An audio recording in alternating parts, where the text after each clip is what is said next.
আসসালামু আলাইকুম viewers, welcome to my channel Sumi's delicacy. আজ আপনাদেরকে 10 লিটার দুধের খিরসা তৈরি করে দেখাবো। এই খিরসা পাটিসাপটা, খিরসা পুলি, খিরসা ভাপা পিঠা তৈরি ছাড়াও বিভিন্ন রকম খাবার তৈরিতে ব্যবহার করা হয়। চলুন শুরু করা যাক। খিরসা তৈরি করার জন্য আমি এখানে 10 লিটার ফুল ফ্যাট মিল্ক নিয়েছি। এখন এটাকে জাল দিয়ে ঘন করে নিব। যখন ঘন হয়ে আসবে তখন আমি এর মধ্যে আরও অন্যান্য উপকরণ ব্যবহার করব। 10 লিটার দুধ প্রায় 3 ঘন্টা জাল দেওয়ার পর অর্ধেক পরিমাণ হয়ে এসেছে। খিরসা তৈরি করতে এই দুধটাকে আরও অনেকক্ষণ জাল করতে হবে, কারণ দুধটা আরও ঘন হতে হবে। কারণ খিরসার সাথে আমরা কোনো সুজি কোনো কিছু এখানে ব্যবহার করব না, শুধু দুধ দিয়েই খিরসাটা তৈরি করব। মাত্র 2-3টি উপকরণ হলেও খিরসা তৈরি কিন্তু অনেক কষ্টসাধ্য ব্যাপার, কারণ দুধটা যেন নিচে ধরে না যায় এই জন্য অনবরত নাড়তে হয়। একটু নাড়া কমিয়ে দিলেই দেখা যায় দুধ নিচে লেগে যায়, আর যখন দুধ নিচে লেগে যাবে, পুড়ে যাবে, তখন সেই খিরসাটা ভালো হবে না। সেই খিরসা দিয়ে আমরা যেই পিঠাই বানাই না কেন খেতে ভালো লাগবে না। এই জন্য খুব সাবধানে আমাদেরকে খিরসাটা তৈরি করতে হবে, অনবরত নাড়তে হবে। 10 লিটার দুধ ঘন হয়ে এখানে 3 লিটারের মতো হয়েছে। এখন আমি এই ঘন দুধের সাথে 1 কাপ গুঁড়া দুধ আর 5 টেবিল চামচ ময়দা দুধ দিয়ে গুলে নিয়েছি, এটা দিয়ে দিব। এটা বাইন্ডার হিসেবে কাজ করবে। দিতে হবে আর সাথে সাথে নাড়াতে হবে।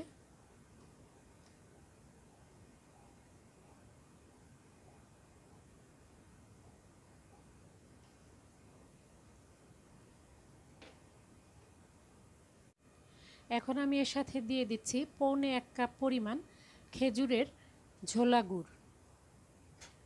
অনেক জায়গায় এটাকে লালি গুড়ও বলে। আপনারা চাইলে চিনিও ব্যবহার করতে পারেন। মিষ্টিটা যার যার স্বাদ অনুযায়ী ব্যবহার করবেন।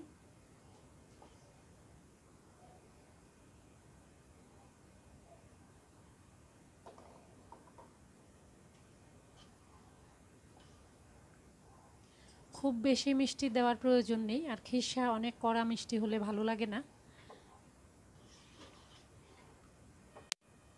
এখন আমি 1 কাপ পরিমাণ খাঁটি ঘি দিয়ে দিচ্ছি।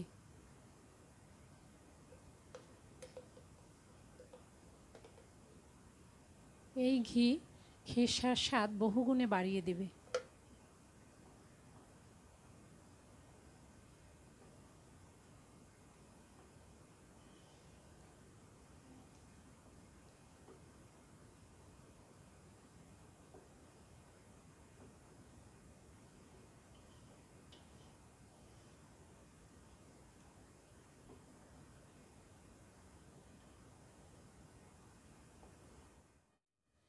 আমি এই খিরসায় কোনো রকম গরম মশলা ব্যবহার করিনি।